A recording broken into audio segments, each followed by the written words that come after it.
Another interesting new thing that came, well, actually, it's not new because I worked with stunts before during my thesis film, but this time we actually had, again, a professional crew, professional people behind the stunts. We had Tony Snegall, experienced stunt coordinator, that helped us out, actually let us shoot at his house in addition, but also helped us out with stunts. And we realized how hard it sometimes is, you know, to sell something that's very simple. Okay, so you don't have to move your hand around. Right. This is true.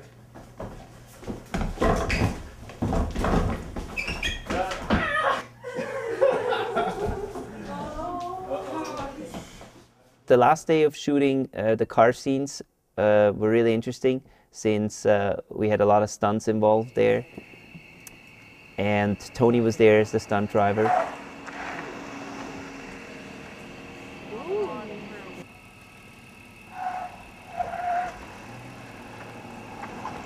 Val, played by Alexis, had a really interesting stunt too. In the end of the film, she crashes into the car, of course. So how do you shoot that? We were thinking, well, there's several ways. There's a green screen, there's moving platforms, there's just so many options, and everyone was kind of like giving different suggestions, and in the end I realized, you know what, the best way and the easiest way to do it is actually just have her lie onto the hood of the car and then just back up like crazy. Shooting everything in reverse.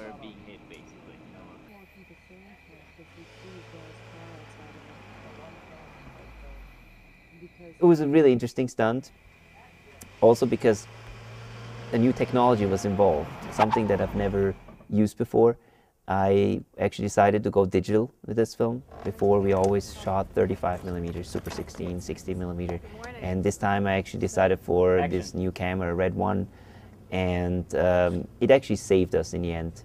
Initially, I wasn't sure about it because I'm more of a film fan, but in the end, especially during that scene, it really saved us since we could actually play back real time. So I had Alexis lie there on the hood, we backed up, and she had to react in reverse. So that's not easy, you know, it sounds easy, but it's not. And we shot it about 8 to 10 times, and we realized that actually only one shot worked. And it gave us a possibility to look at it right on camera. So we could play it back and until we actually found the shot, okay, that one will work. On film, I don't think we would have managed that. Special effects makeup was also something I've not really worked with before. And we had Sofia Coronado and her assistant Junko, who worked on the film and had a lot of experience in special effects and did all the bruises and the cuts and everything. And I mean, it looks really amazing. I was really surprised how you get it, and sometimes I was like, Brent, whoa, what happened? It looks very real. Apparently, the way this is going to work out is I'm going to be laying on the ground. This little tube is going to be filled with blood. And we're going to squeeze that, and it's just going to go. So it was very interesting to work with the special effects makeup department.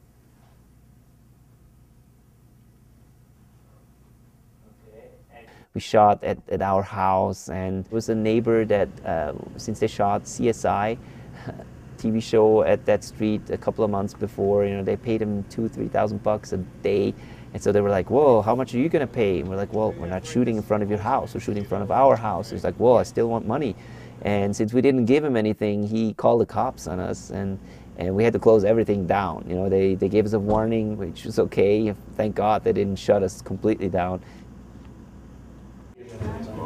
The executive producer. Make sure everything is running smoothly. He's And the we one get the talking. shots. He's the one talking to the cops, and they come and shut us down. Somebody called, one of our neighbors called. I can't believe that. Well, we continued inside the house, and then later on, at 4 in the morning, we just kind of tarped everything around that guy's house and just shot whatever we had to shoot to finish the film. And, well, it worked out.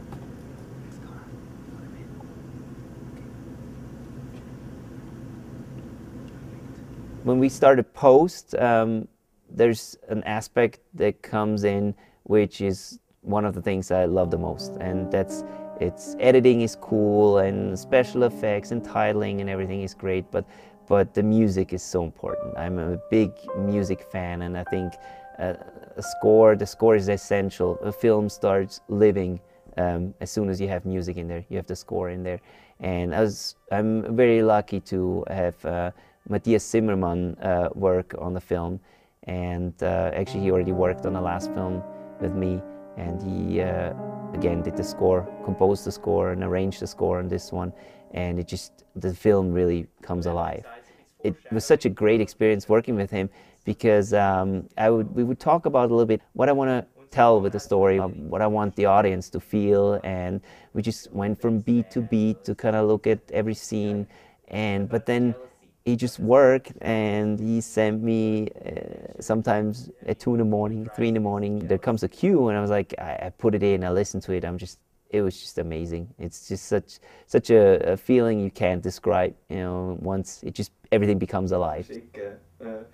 In April, I actually flew back to Los Angeles to premiere the film, especially for the actors and everyone who worked there, just kind of say thank you.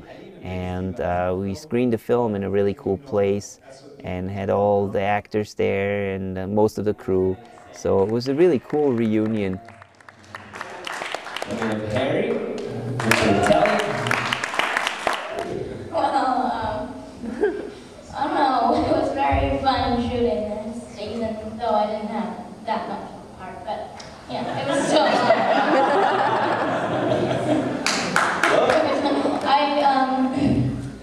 I had to stay in the bushes a lot.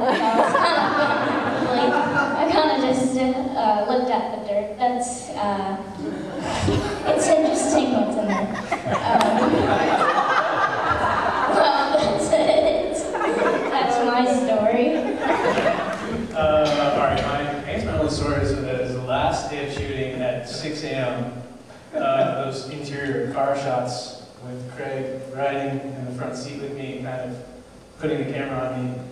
And granted, I had been up all night for 4 nights straight, and the scene where I slam on the brakes, wasn't really thinking that he had a big camera in his hand. He wasn't really strapped in or anything. And so when I actually slammed on the brakes, Craig went flying forward, and I was like, my first thought was like, oh man, I ruined that camera. No, I didn't. And then I was like, I remember his words because I had to listen to them when I edited the film. It's like, let's not do that again. I don't have a specific story. I think it was just my main experience was with that great 360 shot that we did many, many times. And I shed a tear or two for various different reasons over shooting that shot. But it was great, and this little man right here was excellent. If only I had the emotional range he has now, I think maybe be a better actor, but props to you, so. We should have put some bushes there, I think. I know. Bushes make everybody better, I think. I have many stories, but I would really want to take this time to thank the crew, all the Grips electricians, for your beautiful operating, and everybody else. I couldn't have done it without all of you guys, and I think it's a beautiful movie, and Andy, thank you too.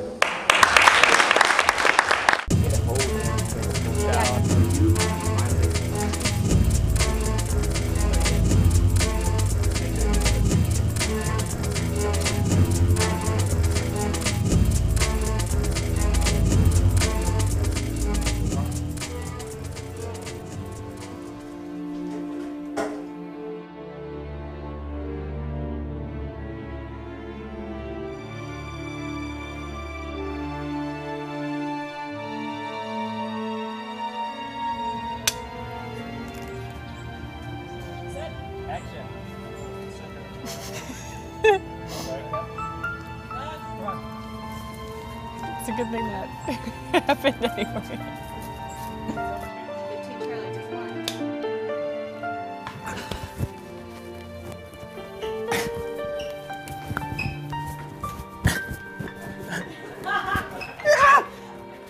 Feels so awkward to keep going.